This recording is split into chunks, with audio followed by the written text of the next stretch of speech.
Repalle town కార్మిక హక్కులు హరిస్తే పోరాటం తప్పదు. కనీస వేతనాలు అమలు చేయాలి. సిఐటియు బాపట్ల జిల్లా అధ్యక్షులు సిహెచ్ మణిలాల్ పిలుపు.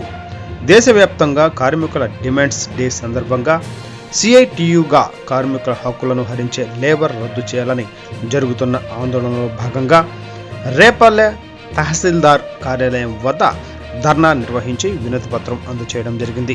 ఈ ధర్నాలో సిఐటియు బాపట్ల జిల్లా అధ్యక్షులు సిహెచ్ మణిలాల్ మాట్లాడుతూ, కేంద్రం ప్రభుత్వం కార్మికులకు నష్టం చేసే లేబర్ కోడ్లు అమలు చేయడానికి ఉత్తర్వులను జారీ చేయడానికి సిద్ధపడుతున్నదని, లేబర్ కోడ్లు అమలు జరిగితే నేడు ఉన్న చట్టాలు సారమంతా పోతుంది. సమ్మెలు చేయడం కూడా సాధ్యం కాదు.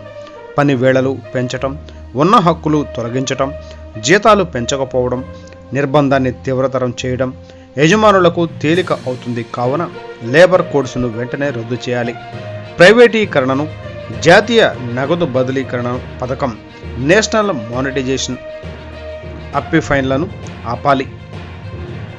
Anganwadi, ASHA, national health machine, సమగ్ర శిక్షణ, వెలుగు, మెప్ప, ఉపాధి హామీ, మున్సిపాలిటీ, 108, 104 తదితర అన్ని పథకాల కార్మికులను ప్రభుత్వం కార్మికులుగా గుర్తించాలి. కనీస వేతనం 26,000 చెల్లించాలి. పెన్షన్ లాంటి సామాజిక భద్రతా సౌకర్యాలు కల్పించాలి. కాంట్రాక్ట్ అవుట్సోర్సింగ్, కంటింజెంట్, గెస్ట్ తదితర కార్మికులకు ఉద్యోగ భద్రత కల్పించాలి. ఓల్డ్ పెన్షన్ స్కీమ్ అమలు చేయాలి. ముఠా భవన నిర్మాణ కార్మికుల భద్రతకు చట్టం చేయాలి. డ్రైవర్లకు ఉరితాడు లాంటి శిక్షలు విధించే నూతన న్యాయ చట్టాలు అమలు ఆపివేయాలి.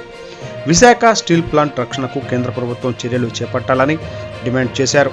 ఈ ధర్నాలో CITU anganwadi workers and helpers union Bapatla జిల్లా అధ్యక్షురాలు K Jhansi, Asha workers union Repalle division అధ్యక్షురాలు CH Veeralakshmi, municipal engineering workers union Repalle అధ్యక్షులు D Prabhakar Rao, rice mill ముఠా వర్కర్స్ యూనియన్ అధ్యక్షులు వాకా సుబ్బారావు, భవన నిర్మాణ కార్మిక సంఘం రేపల్లె నియోజకవర్గ అధ్యక్షులు జె ధర్మరాజు, నాయకులు K Ashirvadam, Y Kishore, K Ramesh, B Augustine తదితరులు పాల్గొన్నారు.